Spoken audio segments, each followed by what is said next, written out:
How is work working out for you? I'm kicking off a new series right now. If you're listening to this on the Sight Shift podcast, or you're watching this, the video version on the YouTube channel, the title of this new series is going to be When Work Isn't Working. Finding Your Own Path. For a lot of people right now, work isn't working. They could be somebody at a corporation and they have more to do than ever before. They could be in a situation where work from home has allowed them to gain time, but yet there's less time than ever.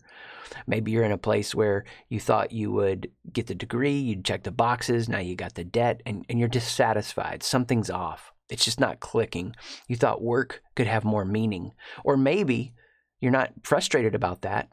You're angry. There's just something that feels like it's working against you. And there's a lot of suffering. And I know what that's like to have financial devastation. I've had to start over numerous times and had to build new trajectories and new careers and had to start my networks over. And so I get that challenge. And maybe some of you are bored because you're in a place that you've said, hey, I'm going to trade off for the health insurance and the steady check. I get it. As a dad with 3 kids, man, I know what those tension points feel like. And as we progress through this series, we're going to be looking at a number of ideas that are going to help you move from bored to be able to make meaning, from frustrated to fulfilled, from angry to peaceful, wherever you find yourself. And to do that, we're just going to be looking at the ways that we form these misconceptions about work, the way we lie to ourselves. And the key one that I want to start off with, it's so foundational. And it's a lie that says you can pick a perfect path in a world full of uncertainty, that you can go to college and get the degree. I mean, this is a lot of the college narrative, come get that degree, you're going to find that perfect path.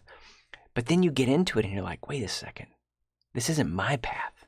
So when work isn't working and you want to find your own path, we're just saying that at a foundational level, when you fall into the trap of that lie that there's one career and you got to figure out what that secret thing is, and when you crack the code, it's going to be all good, that will cause you to be so stressed in your decision making.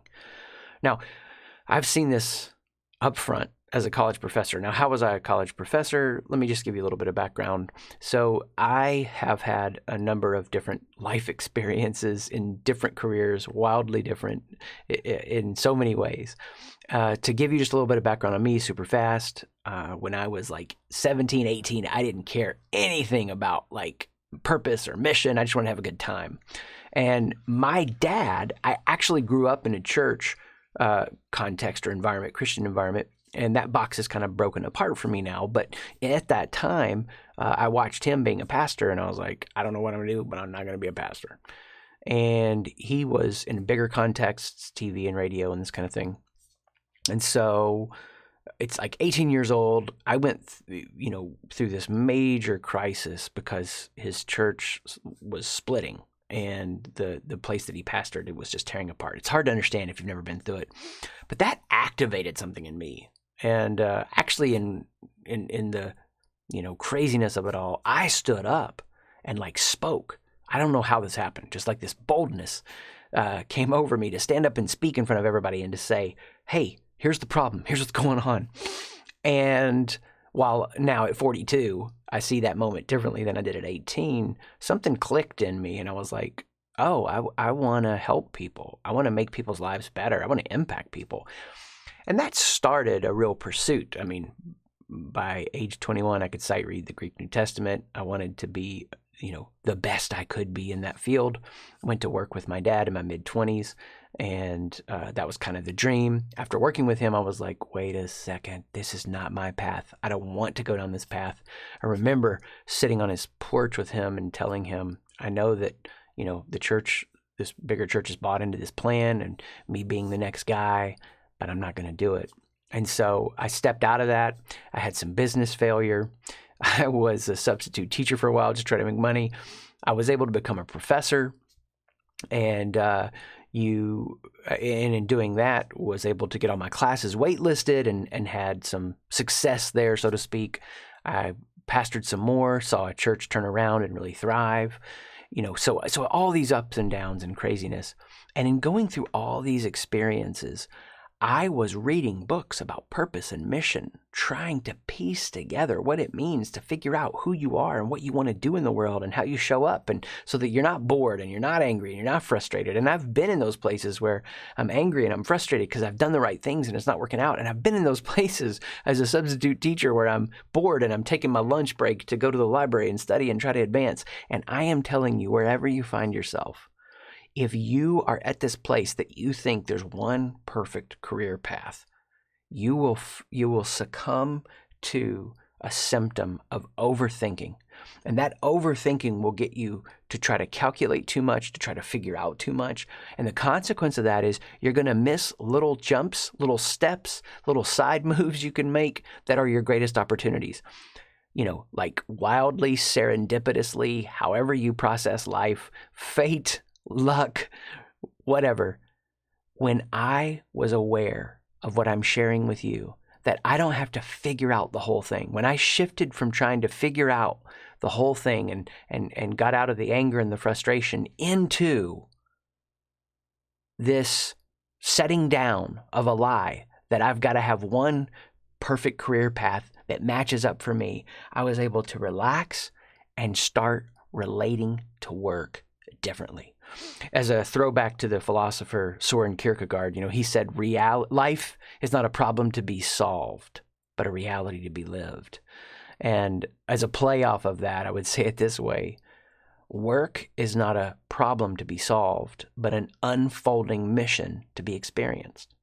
When I go back and look at my life, I would make some choices way different knowing what I know now, but I don't have regrets.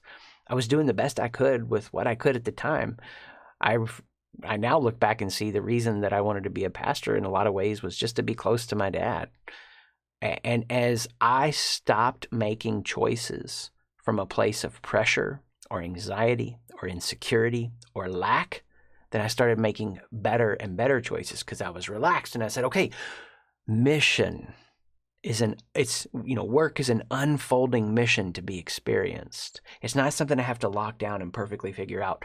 It's the difference between a career mindset and a mission mindset. Yes, career trajectory is smart to think about, but there's a deeper way to process it, and that's having a mission mindset. And when you have a mission mindset, you're able to both think long-term and short-term. You're able to be in the moment and make smart moves with a long-term vision in place. And so I've spent so much time thinking about this. I've studied so much like Ikigai and Jim Collins' hedgehog concept. All those were good, but they didn't get me there.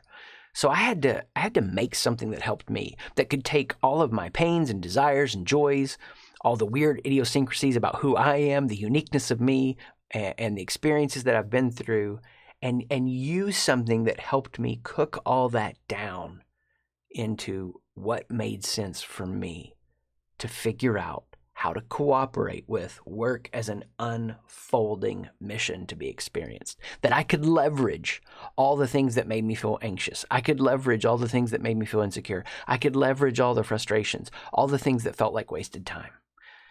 And I just want to say to you, you're not too late. You haven't made too many mistakes, because I've made lots of them. Instead, where you are right now matters.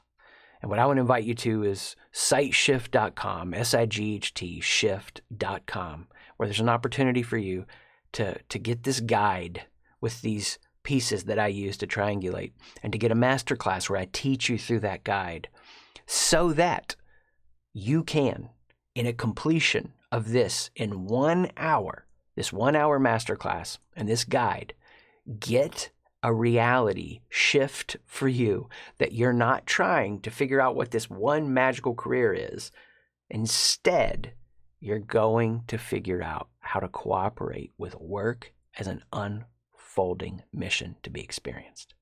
And in this 1 hour, you will leave it with clarity about your unique experiences, your pains, and your fears, and how you can use that to make some meaning and start building skills. Now, anybody that would promise you in an hour they're going to fix it all and you're going to figure it all out is not telling the truth.